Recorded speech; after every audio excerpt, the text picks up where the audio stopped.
हमारे विभिन्न ज्ञानवर्धक कार्यक्रम देखने के लिए आप हमें अभी सब्सक्राइब करें, बेल आइकन को प्रेस करें ताकि आप देख सकें हमारा कार्यक्रम सबसे पहले। और अधिक जानकारी के लिए फेसबुक पेज को लाइक करना न भूलें। जय मां इंद्राक्षी। इंद्राक्षी धाम में दर्शकों आप सभी का हम हार्दिक स्वागत करते हैं। आज के दिन जिन जातकों का जन्म दिवस है, मैरिज एनिवर्सरी है, उन सभी को हमारी तरफ से बहुत बहुत शुभकामनाएं। आज का पंचांग 4 मई सन 2020, दिन सोमवार, शुक्ल पक्ष, बैसाख मास, संवत 2077, तिथि एकादशी, नक्षत्र उत्तरा फाल्गुनी, राहु काल 7:30 से 9, दिशा सूल पूर्व दिशा। बहुत ही अच्छा सब्जेक्ट है आज का और आप ज़रूर सुनिएगा। ज्योतिष के हिसाब से हम नाना भांति के अपने जीवन में उपाय करते हैं। नाना भांति से हम चाहते हैं कि हमारे जीवन में सुख की प्राप्ति आ जाए। गौ माता के दर्शन और गौ माता के पूजन से भी हमारे ग्रह प्रसन्न होते हैं। कैसे?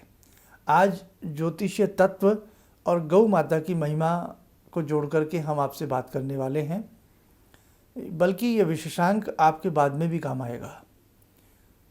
अब देखिएगा, जैसे हम अपनी जन्म पत्रिका देखते हैं या अपने हाथ की रेखाएं देखते हैं, हम कुछ भी देखते हैं, बहुत लोगों की जन्म पत्रिका के अंदर पितृदोष होता है, बहुत लोगों की जन्म पत्रिका के अंदर चंद्र दोष होता है, किसी के सूर्य दोष होता है, नाना भांति के दोष हमारी जन्म पत्रिकाओं में होते हैं।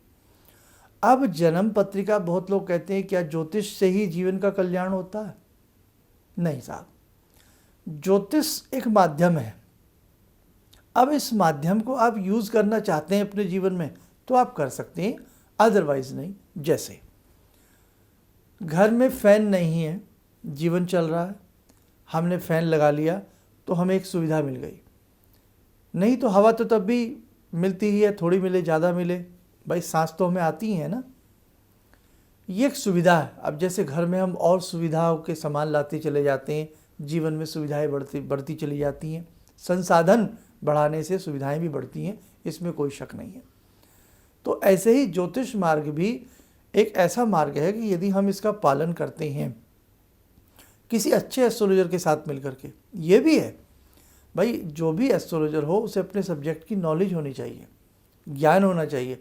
नहीं तो कई बार उपाय ऐसे हो जाते हैं कि लेने के देने भी पड़ जाते हैं। तो इन सब चीज़ों में हमें बहुत सतर्कता बरतनी पड़ती है। अब देखो, हम अपनी बात पर आते हैं। आपकी जन्म पत्रिका यदि कोई भी व्यक्ति देखता है और उसमें उसको नज़र आता है कि आपकी जन्म पत्रिका के अंदर पितृदोष है। आजकल बड़ा बवाल है ये कि बस जिसको भी देखो उसी की जन्म पत्रिका के अंदर पितृदोष है, फलाने दोष हैं।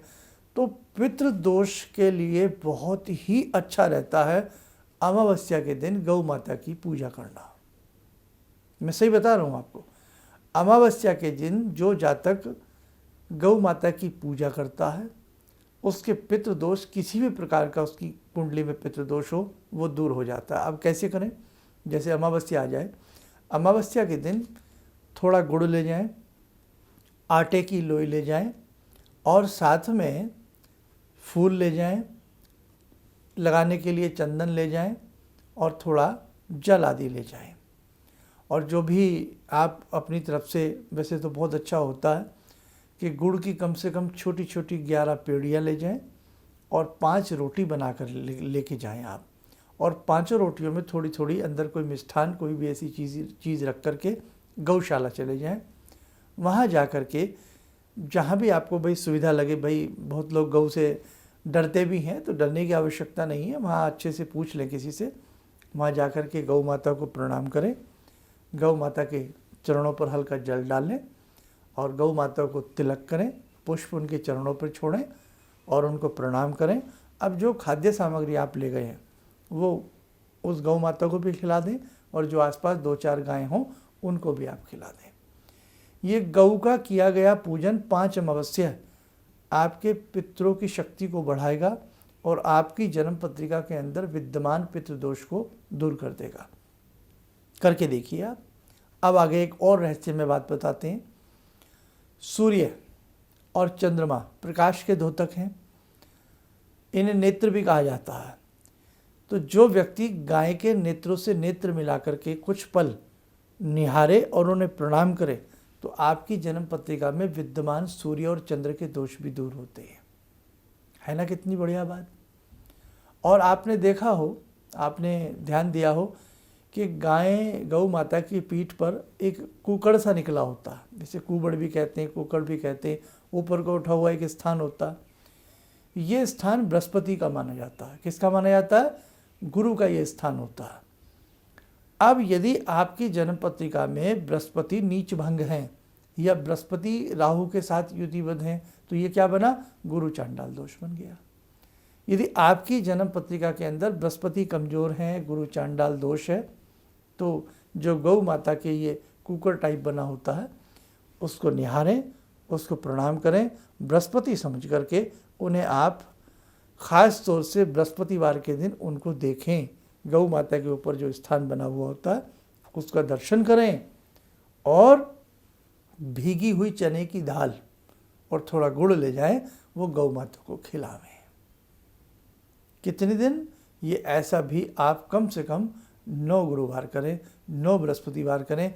कैसा भी भयानक से भयानक राहु और गुरु के कॉम्बिनेशन का कोई भी आपकी जन्म पत्रिका में या आपकी हथेली में कोई भी ऐसा दोष हो, निश्चित वो दोष आपका दूर होगा।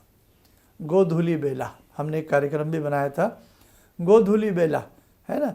जब एक ज़माना था, आज भी है, गांव के आंचल में आज भी है, जब गौ माताएं शाम को वापस जंगल से घास वगैरह चर कर के जब वापस आती हैं तो वो जो धूली उड़ती है ना, वो बेला ही अलग होती है।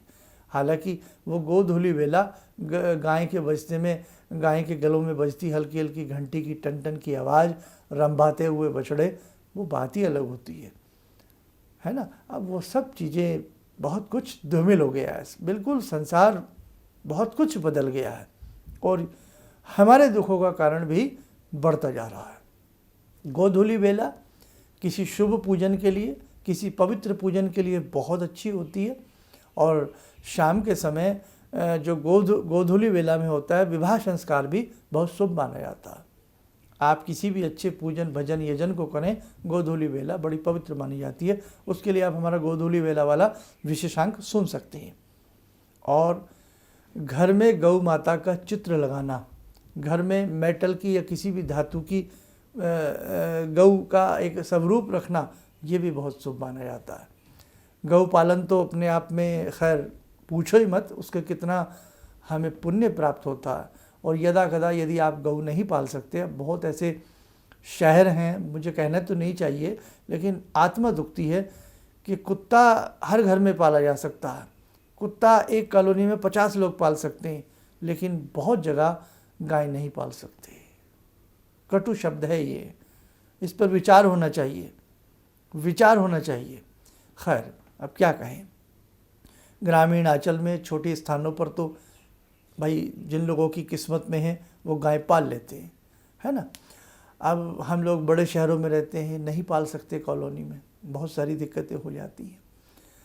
तो जिनके आसपास गौएँ रहती हैं या गौ माता जहाँ रहती हैं, उनकी सेवा करने से भी नाना भांति के दोष दूर होते हैं। गौ माता के घर में चित्र लगाने से, उनका प्रातःकाल उठते ही स्मरण करने से, दर्शन करने से बहुत लाभ मिलता है।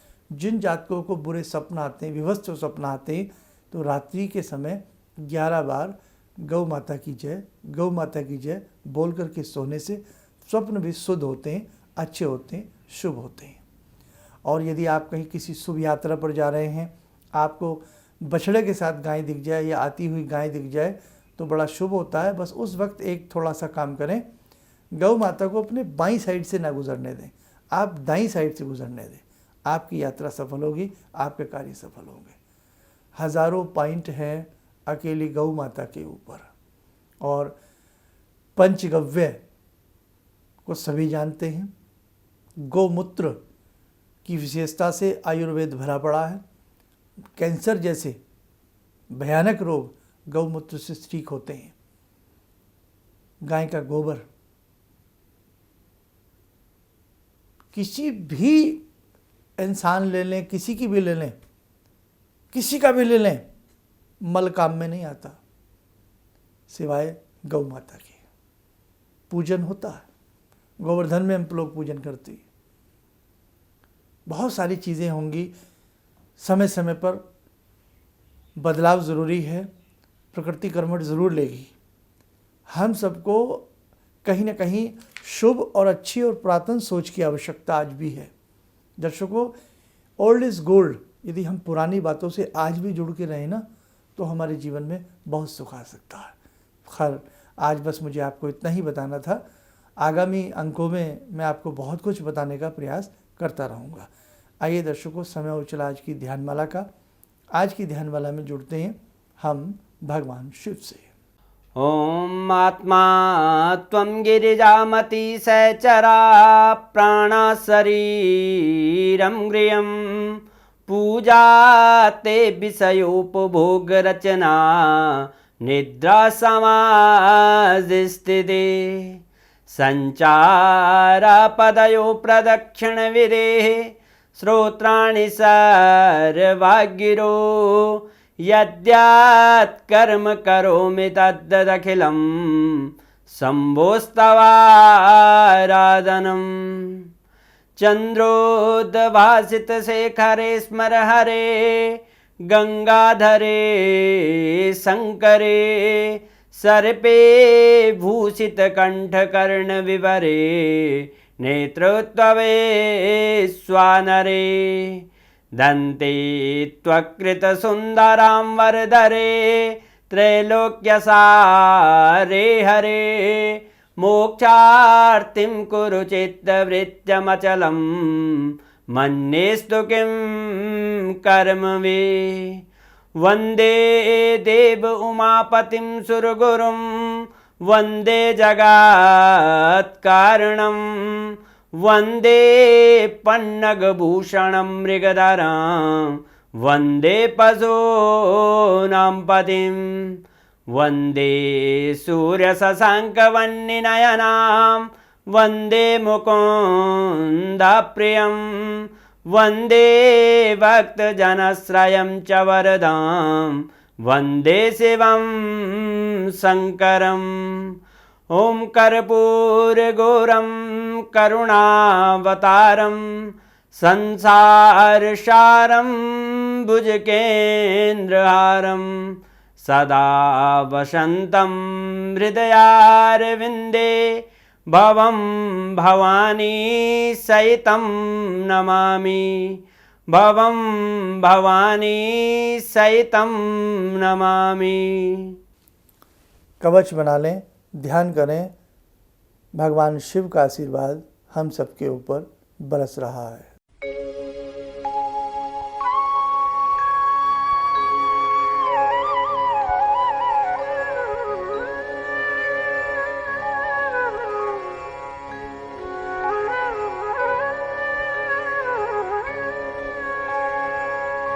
ओम बोलते हुए नेत्र खोलें, सामान्य हो जाएं। दर्शकों, खास संदेश। जिन जातकों की हमारे यहाँ जन्म पत्रियाँ बनने के लिए आई हुई हैं, हॉरोस्कोप, उनको हम शीघ्र से शीघ्र भेजने का प्रयास करेंगे। लॉकडाउन की स्थिति जैसे ही ओपन होती है, हम भेजने का प्रयास करेंगे। जिन लोगों की कॉल अपॉइंटमेंट के उपाय हैं या बहुत सारी ऐसी चीज़ें होती हैं, वो हम समय समय पर सबका कार्य अपने हिसाब से घर बैठे कर रहे हैं। दूसरी बात, जो लोग हमसे परामर्श लेना चाहते हैं, तो इस समय परामर्श का सबसे अच्छा माध्यम है कॉल अपॉइंटमेंट। आप इंडिया में रहते हैं, भारत से बाहर रहते हैं, कहीं भी रहते हैं, तो आप हमारे जो दिए गए नंबर हैं उनमें दिन में एक बार फ़ोन करके आप हमारे संस्थान से कॉल अपॉइंटमेंट भी ले सकते हैं। इन्हीं शब्दों के साथ हम अपनी वाणी को विराम देते हैं। जय माँ इंद्राक्षी। तो आपका मैं रेगुलर में देखता हूँ 6:30 बजे का, यानी हवा निकाल के टाइम। तो आपने एक मंत्र बताया था, ओम वैश्यमुखी राजमुखी स्वाहा। जी, मेरा ऑफिस में हमेशा कलकत्ता में जो होता है, कोई भी हो, बैक ऑफिस में कोई झमेला, खिटपिट, बॉस के साथ खिटपिट, इधर पार्टनर्स के साथ खिटपिट हमेशा लगा रहता था। कुछ भी हो जाए, बात करो, चिढ़ जाता था। ये रेगुलर मैं सुबह पूजा करने के बाद वहीं पे पूजा घर में ही बैठ के मैं 21 बार आपने कहा था, मैं 21 बार डेली जाप करता हूँ। अभी बहुत शांति से हूँ पंडित जी, कोई प्रॉब्लम नहीं है। किसी भी समस्या के समाधान के लिए मिले प्रसिद्ध हस्तरेखा एवं वास्तु विशेषज्ञ प्रोफेसर धर्मेंद्र शर्मा जी से। नोट: शिविर में भाग लेने हेतु एवं व्यक्तिगत रूप से मिलने के लिए कॉल करने का समय सुबह 10 बजे से शाम 6 बजे तक।